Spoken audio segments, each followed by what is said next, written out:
Hello, नमस्कार, welcome to astro guide.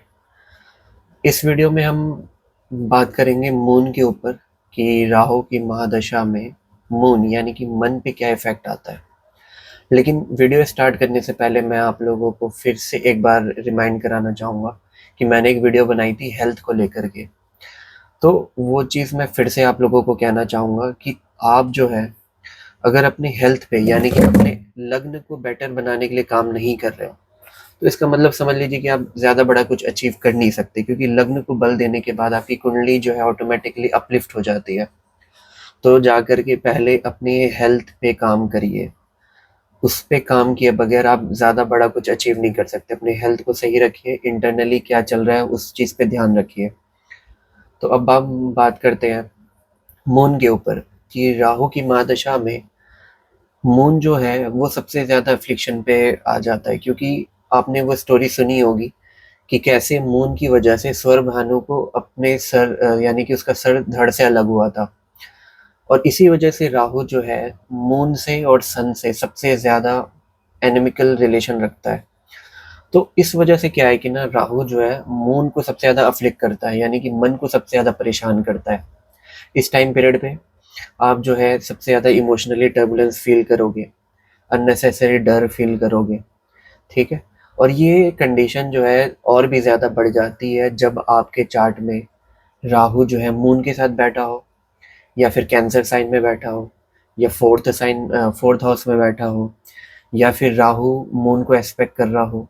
और ये तब भी हो सकता है जब राहु और मून की जो डिग्री है वो लगभग लगभग 3 के आसपास, यानी कि 3 का डिफरेंस हो। चाहे मून किसी भी हाउस में बैठा हो, फॉर सपोज राहु की डिग्री किसी भी हाउस में 28 है और वहीं मून किसी और हाउस में अराउंड 25, 26, 27, 28, 29, 30 ऐसी डिग्री पे है, तब भी समझ लीजिए कि राहु जो है मून को बहुत अच्छे से अफेक्ट करेगा, बहुत बहुत ज़्यादा इम्पैक्ट क्रिएट करने की कोशिश करेगा। अब हम बात करते हैं कि ये जो है सिर्फ और सिर्फ इसमें ज़रूरी नहीं है कि राहु की महादशा में आपको ये प्रॉब्लम आए। राहु की महादशा चलते चलते अगर आपकी ट्रांजिट में भी मून के ऊपर से राहु या केतु ट्रांजिट कर जाए, सैटर्न ट्रांजिट कर जाए, सैटर्न की ढैया चल जाए, तो इस सिचुएशन में भी बहुत ज़्यादा मेंटल टर्बुलेंस फील होता है। फॉर सपोज अगर अभी आपका राहु का महादशा चल रहा है और इसी में अगर आपका मून एरीज और पाइसिस में है, ठीक है, मून अगर आपका सैजिटेरियस में है, ठीक, मून अगर आपका जो है लियो और एक्वेरियस में है, और अगर आप सैजिटेरियस असेंडेंट है, तब भी आपको मेंटली बहुत डिस्टर्बेंस फील हो रहा होगा। तो ये चीज़ जो है बहुत ही ज़्यादा डिस्टर्बिंग हो जाती है, क्योंकि राहु की महादशा एक तो ऑलरेडी प्रॉब्लम क्रिएट कर रही है आपके मन पे, दूसरी तरफ ट्रांजिट में भी आपको ये प्रॉब्लम आ रही है, आपका मन डिस्टर्ब्ड हो रहा है। तो ये इस समय पे ज़्यादा इम्पैक्टफुल हो जाते हैं उनके लिए जिनका मैंने अभी कहा था। क्या क्या है, मून अगर आपका लियो एक्वेरियस में है, लियो और एक्वेरियस में अगर आपका मून है तो सबसे ज़्यादा प्रॉब्लम अभी आपको फेस करना पड़ रहा होगा, क्योंकि आपका जो मून है वो राहु केतु एक्सिस में आ गया, और जो एक्वेरियस है उनके भी 7.5 की सेकंड फेज चल रही है, और जिनका लियो में मून है उनका भी ढैया चल रहा है। तो समझ लीजिए कि उनको कितना ज़्यादा मेंटल टर्बुलेंस फील करना पड़ रहा होगा, उनका मन कितना अशांत होगा, कितना ज़्यादा अननोन फियर फील करना पड़ रहा होगा। तो थोड़ा सा अभी ध्यान रखने की ज़रूरत है। अब ये चीज़ जो है ना, मेरी एक ऑब्जर्वेशन में मैंने ये फील किया है, ठीक है, क्योंकि मेरा वर्गो में था तो ट्रांजिट इसके पहले मेरे मून के ऊपर से केतु का ट्रांजिट हुआ था। तो उस समय पे मैंने ये ऑब्जर्व किया था कि जब कभी भी शुक्ल पक्ष आता है, यानी कि जब जो मून है वो पूर्णिमा की ओर जा रहा होता है, तब मेंटल टर्बुलेंस बढ़ने लगता है, क्योंकि मून पे लाइट ज़्यादा आ रहा है और वो एक्सप्रेशन ज़्यादा बढ़ रही है मून की।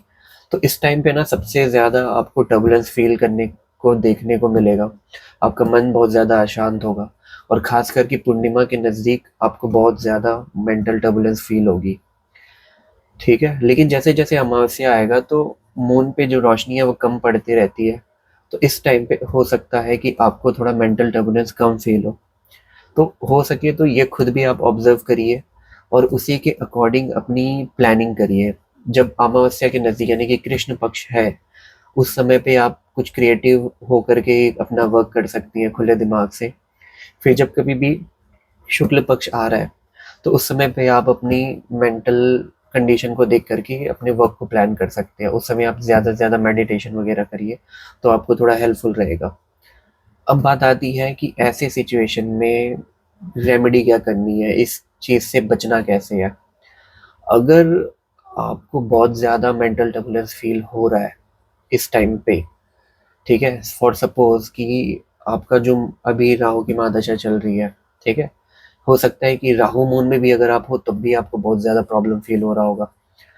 ठीक, ट्रांजिट में भी अगर जो मैंने बताया था वो अगर है तो आपको बहुत ज़्यादा मेंटल टर्बुलेंस फील हो रहा होगा। इस समय पे आप किसी भी उग्र देवी देवता का आप साधना कर सकते हैं। इस समय पे आप काल भैरव साधना कर सकते हैं, वो बहुत हेल्पफुल होता है। मेरे पास एक क्लाइंट आया था गाइडेंस के लिए, तो उन्होंने बताया कि राहु की महादशा में मैंने भैरव साधना की थी और जब तक उन्होंने किया था उनको बहुत रिलीफ था। इवन उसकी उनकी जो नींद थी वो अच्छी थी, उनका जो फियर था वो कम था, ऑलमोस्ट ना के बराबर। लेकिन उन्होंने फिर वो साधना जो है बंद कर दी थी, तो फिर उनको वही सेम प्रॉब्लम वापस से होनी शुरू हो गई थी। तो आप काम करिए, किसी की गाइडेंस में भैरव साधना करिए। अगर आपको कोई गाइड करने वाला नहीं मिल रहा है तो सिंपली आप उनके मंत्रों का जाप करिए। उसके अलावा प्रैक्टिकल रेमेडी क्या करनी है, प्रैक्टिकली आप जो है सबसे बेस्ट जो है वो है जिम जाइए।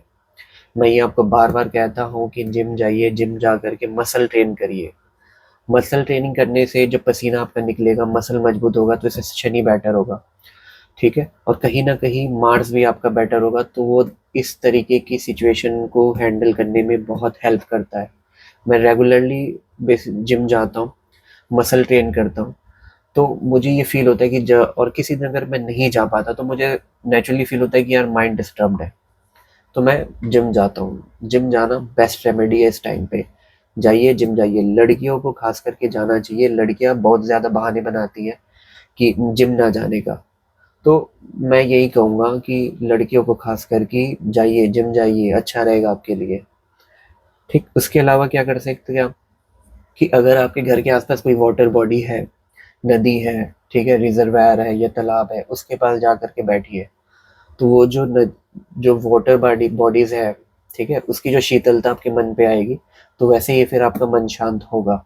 तो ये चीज़ आप कर सकती हैं, डेली शाम को जा करके किसी वाटर बॉडी के पास चुपचाप से बैठिए, आपको रिलीफ महसूस होगा।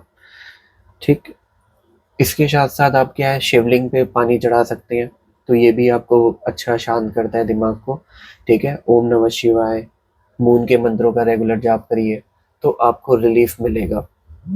इसके अलावा अगर आपको कोई रेमेडी काम नहीं कर रही है तो चुपचाप से थेरेपी के लिए चले जाइए।